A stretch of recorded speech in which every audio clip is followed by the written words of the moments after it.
Chapter number 6 में example number 8,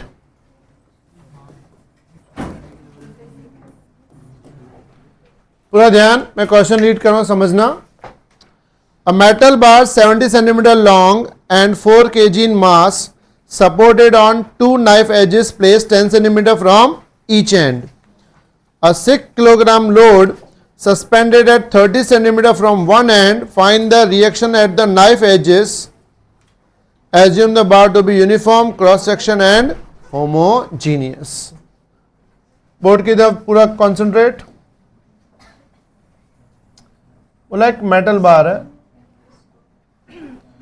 जिसकी silence, एक मेटल बार है जिसकी खुद की लेंथ है 70 सेंटीमीटर और इसका मास समझो m जो है वो दिया है 4 किलोग्राम।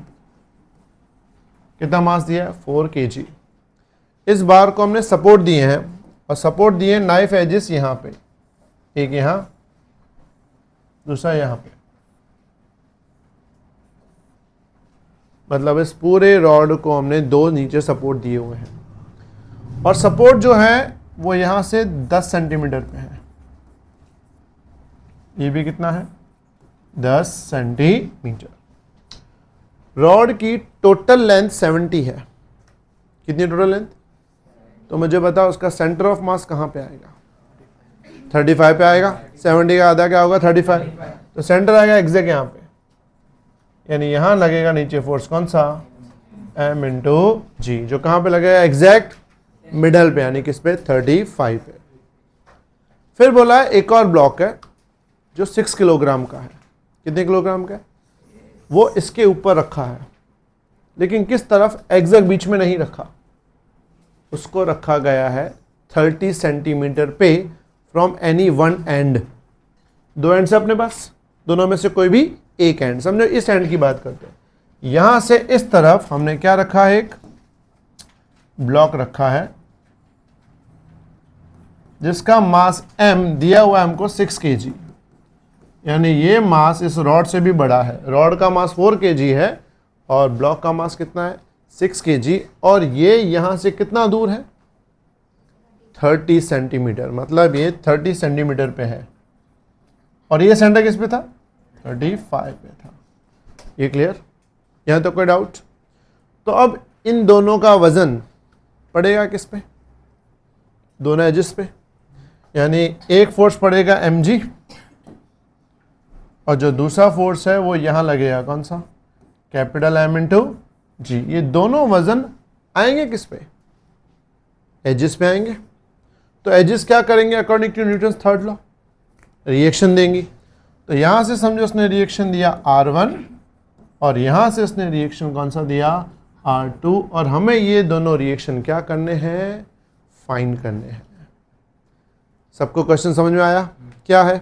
एक रॉड है, कितने मास का रॉड है? 4 kg का। किस पे सपोर्टेड है? दो नाइफ एजेस पे। इसके अलावा एक और मास है, कितने kg का?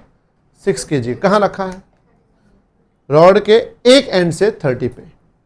तो दोनों का वजन पड़ेगा एजेस पे। तो एजेस क्या करेंगे? रिएक्शन। हमें ये दोनों रिएक्शन क्या करने हैं? फाइंड करने हैं। यहाँ तो कोई डाउट? दूसरी बात, अगर ध्यान से देखो तो मुझे बताओ इस सेंटर के रिस्पेक्ट में ये कितने डिस्टेंस पे होगा? देख लो ध्यान से। तो ये कितने पे है? 35 और ये खुद कितना है? 10।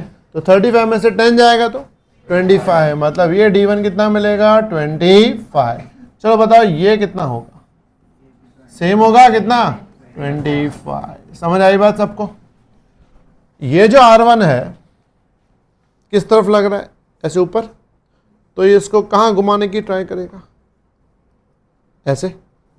यानी ये फोर्स जो घुमाएगा वो किस तरफ घुमाएगा? क्लॉकवाइज। ये वाला फोर्स एंटी क्लॉकवाइज। दोनों की डायरेक्शन क्या है? ऑपोजिट। तीसरा कौन बचा? ये mg, क्योंकि ये तो सेंटर है, ठीक है। तो ये जो कैपिटल M है ये थोड़ा सा सेंटर पे नहीं है, थोड़ा सा पास में है। पास में है तो ये फोर्स कहाँ लगाएगा? नीचे। तो ये किस तरफ घुमा रहा है? ऐसे घुमा रहा है, मतलब ये फोर्स भी ऐसे घुमाएगा। तो ये कौन सा है? Anti clockwise. मतलब ये एंटी क्लॉकवाइज, ये भी एंटी क्लॉकवाइज, लेकिन ये क्लॉकवाइज, मतलब क्लॉकवाइज में एक ही टॉर्क है, एंटी क्लॉकवाइज में दो टॉर्क है। समझ आई बात सबको यहां तक? क्लॉकवाइज में एक ही टॉर्क है R1 वाला, लेकिन एंटी क्लॉकवाइज में कितने टॉर्क हैं? दो हैं। कौन से? एक R2 वाला और एक mg वाला। अच्छा मुझे बताओ ये डिस्टेंस कितना होगा? तो ये डिस्टेंस होगा तुम्हारा 5 सेंटीमीटर, उसको D3 बोल देते हैं। समझ आई बात? 5 कैसे आया? 5? ये 35 पे, ये 30 पे, तो कितना आएगा? 5 आएगा। यहां तो कोई डाउट? सबसे पहले फोर्सेस की बात करें। कौन से फोर्सेस? Vertical forces. डायग्राम देख के मुझे बताओ वर्टिकल फोर्सेस कितने हैं? 4 हैं। R1 R2 नीचे, स्मॉल mg और कैपिटल mg। R1 R2 ऊपर की तरफ है, वो दोनों ऐड होंगे, इज इक्वल टू नीचे कौन ऐड होगा? mg plus mg। R1 plus R2 as it is, दोनों में से g कॉमन, क्या मिलेगा? m plus m into g। R1 R2 as it is, small m दिया है 4, कैपिटल M दिया है 6, g लेंगे 9.8, 4 प्लस 6 10 इंटू 9.8, तो R1 प्लस R2 क्या मिलेगा? 98। तो R1 क्या मिलेगा? 98 माइनस R2। ये क्लियर? फिर बात आती है टॉर्क की। तो मैंने बताया सिस्टम में टॉर्क कितने हैं? 3 हैं। एक ये निकालेगा टॉर्क क्लॉकवाइज, ये वाला एंटी क्लॉकवाइज, ये वाला भी कौन सा होगा? एंटी। यानी एंटी क्लॉकवाइज में कितने टॉर्क हैं? 2 हैं। क्लॉकवाइज में कितना है? 1। तो क्लॉकवाइज वाले लिखेंगे टॉर्क 1 और एंटी क्लॉकवाइज में लिखेंगे टॉर्क 2 प्लस टॉर्क 3। अगर ये मास मैं इस साइड रखता, ये मास कहां रखता? इस साइड रखता, तो इसका टॉर्क क्या हो जाता? क्लॉकवाइज, तो वो इस तरफ प्लस होता। समझ आई बात? अभी ये लेफ्ट में है तो ये एंटी क्लॉकवाइज है, तो इसके साथ प्लस हुआ, इसके साथ नहीं हुआ। समझ आई बात सबको? अच्छा टॉर्क की फॉर्मूला डिस्टेंस इंटू फोर्स। तो टॉर्क 1, तो टॉर्क 1 का फोर्स क्या है? R1, डिस्टेंस है 25। टॉर्क 2 फोर्स क्या है? R2, डिस्टेंस उसका भी 25। टॉर्क 3 mg और इसका डिस्टेंस है 5। समझ आई बात? R1 का 25, R2 का 25, mg का 5। किसी को डाउट यहां तक? अब इसमें वैल्यू पुट करेंगे, कौन सी? R1 की वैल्यू कितनी है? R1 की value 98 minus R2 into 25 is equal to 25 R2 plus m शायद दिया हुआ है 6, g 9.8 इंटू 5। अब इसमें हम लोग 5 तो उड़ा दे, सब में से, सब में 5 है, कॉमन उड़ा दे। यहां पे क्या बचेगा? 98 माइनस R2 इंटू 5, यहां बचेगा 5 R2, यहां बचेगा 6 इंटू 9.8। कहो तो 6 इंटू 9.8 कितना होता है? 58.8। चलो 5 into 98 490 minus 5 R2 is equal to 5 R2 plus 58.8। ये प्लस में है तो 490 क्या मिलेगा यहाँ पे? Minus 58.8 is equal to 10 R2। कह दो 490 माइनस 58.8 4 डिवाइड बाय 10, तो क्या मिलेगा? 43.12 न्यूटन। ये R2 मिल गया। अगर R2 मिल जाता है तो तुम्हें बताओ R1 कैसे निकालेंगे? R2 की वैल्यू वापस किस में डाल देंगे? R1 वाली इक्वेशन में। तो हमें क्या मिल जाएगा? R1 कितना आएगा? वो 98 माइनस 43.12 करके देखो कितना आ रहा है? 98 माइनस 54.88 न्यूटन। समझ आई बात? क्या किया हमने? यहां ध्यान से देखना, कंसेप्ट कितने लगे हैं? 2 कंसेप्ट लगे हैं। कौन से 2 कंसेप्ट? पहला फोर्स इक्वल किया, ऊपर के फोर्स इज इक्वल टू नीचे के फोर्स। फिर हमने टॉर्क इक्वल किया। अगर तुम नोटिस करो इसमें इंपॉर्टेंट चीज, फोर्स में 4 चीजें ली हैं हमने, टॉर्क में कितनी चीजें ली हुई है? 3। क्यों 4 नहीं लिए टॉर्क में? क्योंकि टॉर्क के लिए फोर्स के साथ साथ क्या चाहिए, डिस्टेंस चाहिए, और सेंटर का डिस्टेंस 0 होगा, इसलिए हमने ये वाला फोर्स टॉर्क में इन्वॉल्व नहीं किया। क्योंकि टॉर्क में अकेला फोर्स इन्वॉल्व नहीं होता, कौन इन्वॉल्व होता, साथ साथ डिस्टेंस, और ये सेंटर को हमने रेफरेंस लिया हुआ है तो इसका कोई डिस्टेंस नहीं होगा। समझ आई बात सबको? आता क्लियर एवरीवन? ये 4 मार्क का है और कुछ साल पहले ये सम जेईई एडवांस में पूछा गया था। समझ आई बात सबको? आता क्लियर? तो अच्छे से पूरा देख लो, कुछ डाउट हो तो पहले क्लियर करो, देख लो अच्छे से। ये नंबर 2 प्रेस करता हूँ, खाली 2 अब पूरा कॉन्सेंट्रेट। तो ये था क्वेश्चन नंबर अपना कौन सा, 8। अब ध्यान देना क्वेश्चन नंबर 9।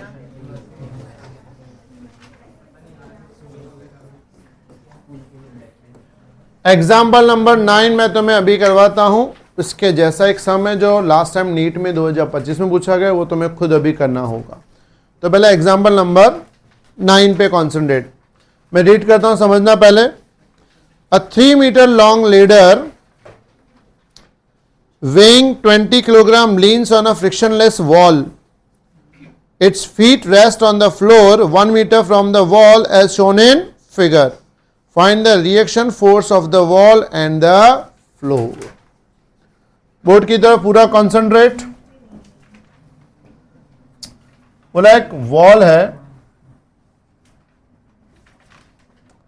और ये है अपना फ्लोर,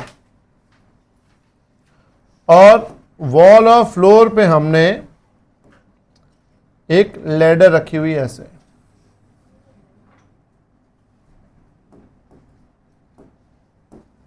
क्लियर? नीचे फ्लोर, ये वॉल, और हमने बीच में क्या रखी हुई है, एक लैडर। मतलब वो नहीं लोखंड की सीढ़ी आती है ऐसे लगा दे रहते हैं। बोला है वॉल में कोई फ्रिक्शन नहीं है, वॉल पे कोई फ्रिक्शन, लेकिन फ्लोर पे है। अगर समझो फ्लोर पे फ्रिक्शन नहीं होता तो ये लेडर यहां टिकती नहीं, ऐसे स्लिप होते हुए नीचे आ जाती। इसका मतलब फ्लोर का फ्रिक्शन उसको पकड़ के रखेगा। इसका मतलब फ्लोर जब, मतलब ये लेडर फ्लोर पे टच होगी तो फ्लोर पे फ्रिक्शन ऐसे लगेगा, मतलब फ्रिक्शन जो है वो उसको सरकने नहीं देगा। अगर ये फ्रिक्शन हटा दूं तो ये लेडर गिरते हुए सीधा नीचे आ जाएगी, तो हमें नीचे गिरने तो देना नहीं है, तो फ्रिक्शन तो लगेगा। यहां फ्रिक्शन नहीं है। ये क्लियर? तो बोला है जब ये लेडर स्टेबल होगी तो इसके ऊपर जितने फोर्सेस लगते हैं वो सब बताओ कितने कितने लग रहे हैं। तो ये लेडर क्या है, इसे दीवार पे टेका देके खड़ी है। ये समझो तुम अगर किसी दीवार पे ऐसे टेका दे खड़े रहो तो तुम गिरोगे? क्यों नहीं गिरोगे? क्योंकि तुम जितना वजन उस पर दे रहे हो वो सामने क्या देगा, रिएक्शन फोर्स। तो समझो ये यहाँ पे रिएक्शन फोर्स दे रही है ऐसे। कौन सा फोर्स दे रही है? मान लो F1। दूसरा, इसका थोड़ा बहुत वजन जमीन पे भी आएगा, तो जमीन भी क्या देगी, रिएक्शन। तो समझो जमीन वाली रिएक्शन को हम नाम देते हैं N। N मतलब नॉर्मल फोर्स।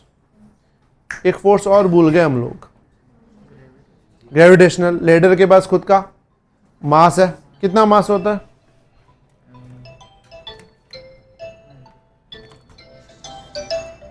इसका ही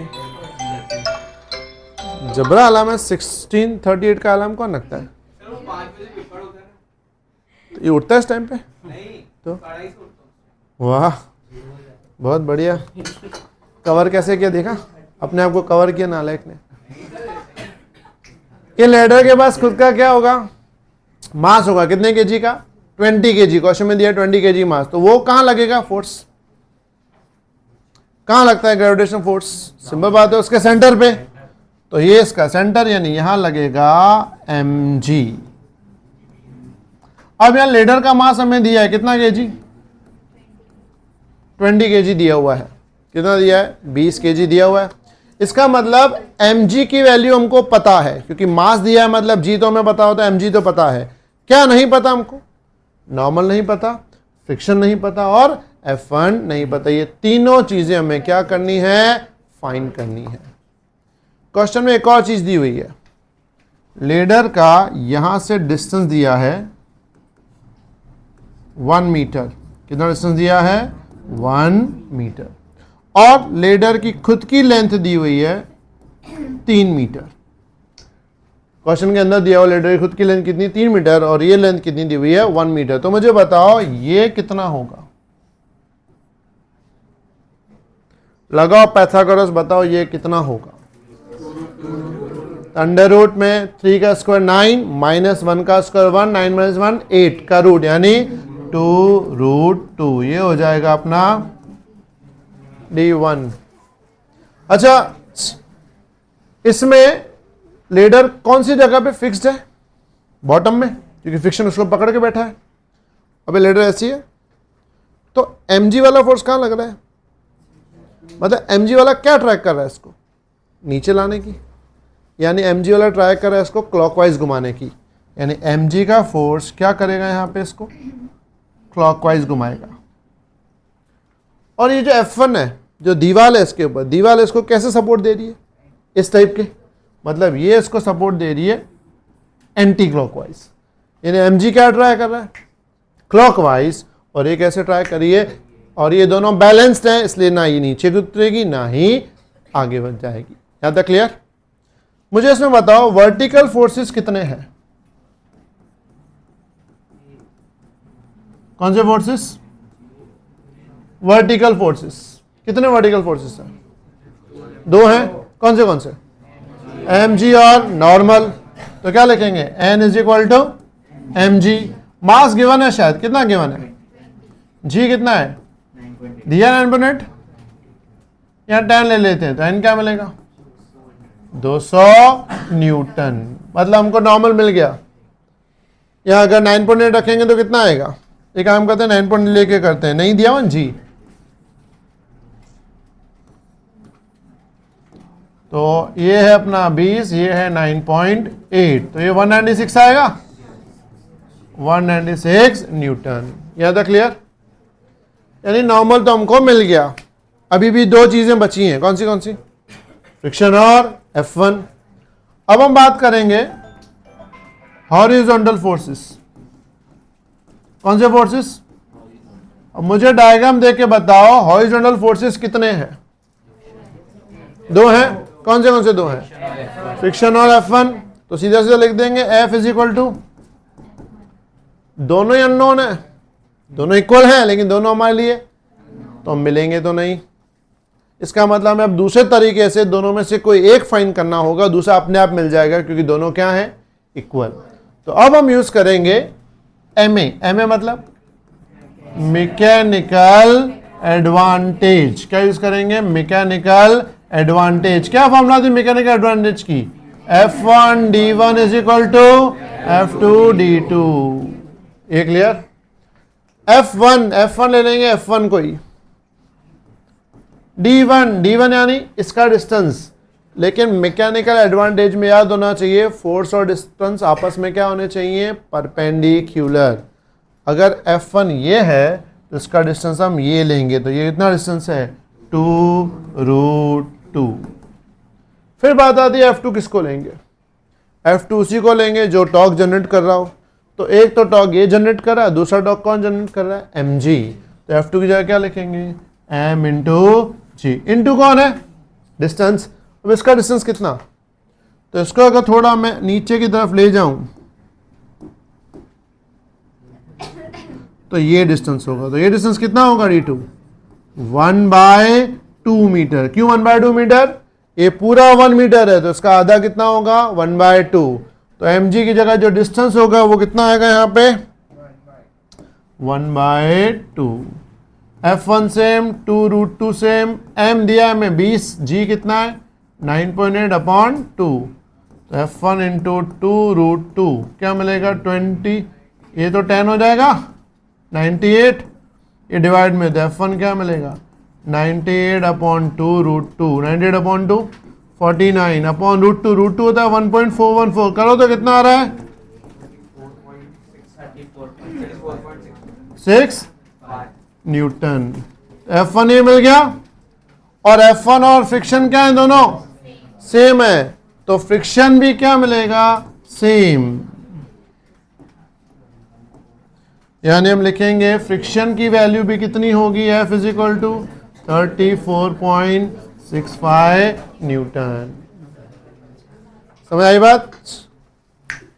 क्वेश्चन में ऐसा बोला है कि लेडर दो जगह टिकी हुई है, वॉल की तरफ, वो फोर्स F1 वो हमको मिल गया।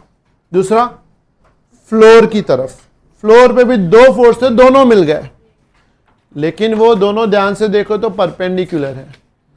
तो जब दो चीजें आपस में परपेंडिकुलर होती है तो उनका क्या निकालना पड़ता है, रिजल्टेंट भी निकालना पड़ता है। मतलब हमें N और F का क्या निकालना पड़ेगा, यहाँ पे रिजल्टेंट, और इनका रिजल्टेंट यहां बनेगा, समझो उसका नाम देते हैं हम लोग R। तो वो R कैसे फाइंड करेंगे, तो R फाइंड करने का सिंपल तरीका होगा, कैसे, R is equal to √N square plus F square. कैसे निकालेंगे, R is equal √N square plus F square. N हमको कितना मिला, 196 का स्क्वायर, और फ्रिक्शन कितना मिला, 34.65 का स्क्वायर। इसको सॉल्व करने जाओगे तो अप्रोक्सीमेटली आंसर आ रहा है 199 की 200 के आसपास, इतना ही शायद आएगा, शायद करके देखना क्या आंसर, इसका आंसर 19, हाँ 199 के आसपास। समझ आई बात, ये क्लियर। तो अच्छे से डायग्राम देखो, इस चीज को पहले समझो, फिर मैं तुम्हें क्वेश्चन देता हूं, वो तुम मुझे करके दिखाओ। सेम टाइप का क्वेश्चन है, ट्राई करो एक बार बेटा। नंबर 2 करना ना, 2। भाई किसी को इसमें कोई डाउट नहीं है, क्लियर। अब इसके जैसा मैं एक सम देता हूं, वो तुम लोग ट्राई करो।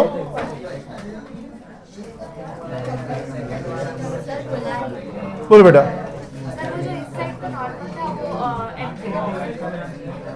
हाँ हाँ,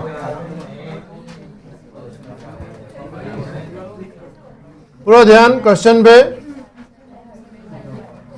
ये नीट में 2025 मतलब लास्ट ईयर पूछा गया है। अच्छे से पहले क्वेश्चन पढ़ो और खुद ट्राई करो फास्ट।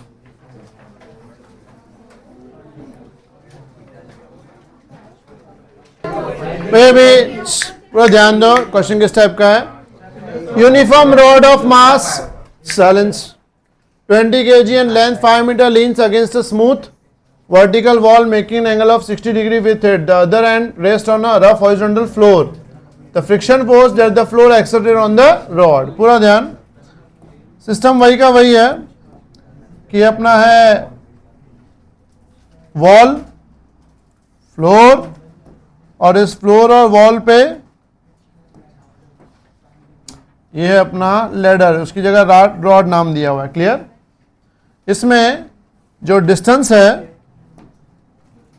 ये डिस्टेंस तुम्हें दिया है कितना मीटर, 5 मीटर, और एंगल दिए हुए 60।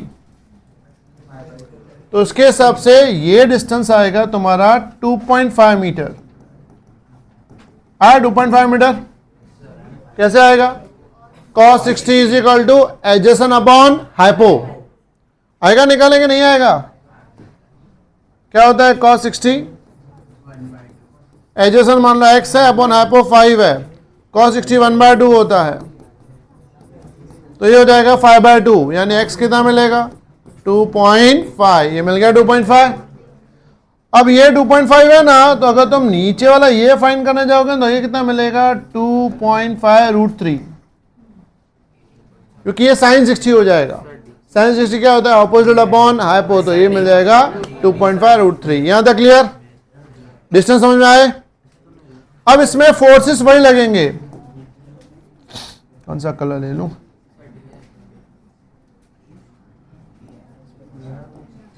एक फोर्स यहां लगेगा, कौन सा, फ्रिक्शन, और एक यहां लगेगा, कौन सा, F1। एक काम करता हूं, इसको अलग कलर में देता हूं तो तुम्हें दिखेगा क्लियरली। ध्यान देना यहां पे, ठीक है। यहां लगेगा फ्रिक्शन और यहां लगेगा F1। इसके अलावा सेंटर में लगेगा कौन सा फोर्स, और mg जो सेंटर में लगा है, इसका ये डिस्टेंस क्या होगा, तो ये होगा इसका भी आधा, यानी 2.5/2 इंटू √3, यानी ये 2.5 √3 है, तो ये क्या होगा, इसका भी आधा। अब इसमें F1 और F सेम होंगे, कौन सेम होगा, ये दोनों सेम होंगे, क्यों सेम है, अगेंस्ट, और हम इसमें यूज करेंगे F1 D1 is equal to F1 तो F हो गया, D1 है 2.5, F2 हो जाएगा mg, और D2 ये डिस्टेंस, मतलब ये एक्चुअली D2 होगा, कितना होगा ये 2.5/2 इंटू √3, 2.5 मास गिवन है 20, G 10/2 इंटू √3, 2 1 जा 2 10 जा, तो ये आएगा 100√3, ऑप्शन डी 100√3 न्यूटन। ध्यान से देखो, सेम जो हमने किया वैसा का वैसा है, फर्क इतना है इसमें वर्टिकल फोर्सेस का झंझट नहीं है, सीधा सीधा कौन सा, एक ही सिस्टम लगाना है, एमए मतलब मैकेनिकल एडवांटेज। देख लो अच्छे से, ऐसा हो तो लिख लो आंसर 2 the 1। तो सबको ये समझ में आ गया ना पूरा। तो ये जो क्वेश्चन थे अपने टॉर्क पे डिपेंड वाले, बेटा silence, second class bench, torque पे डिपेंड वाले सम्स कौन सा था, एक एग्जाम्पल नंबर 8 और एग्जाम्पल नंबर 9, और 9 जैसा ही सम हमने किस में लिखा था, नीट वाले में। तो ये सम्स घर पे 2 से 3 बार प्रैक्टिस करना तो याद रहेंगे कि इसको कैसे सॉल्व करना है। क्लियर।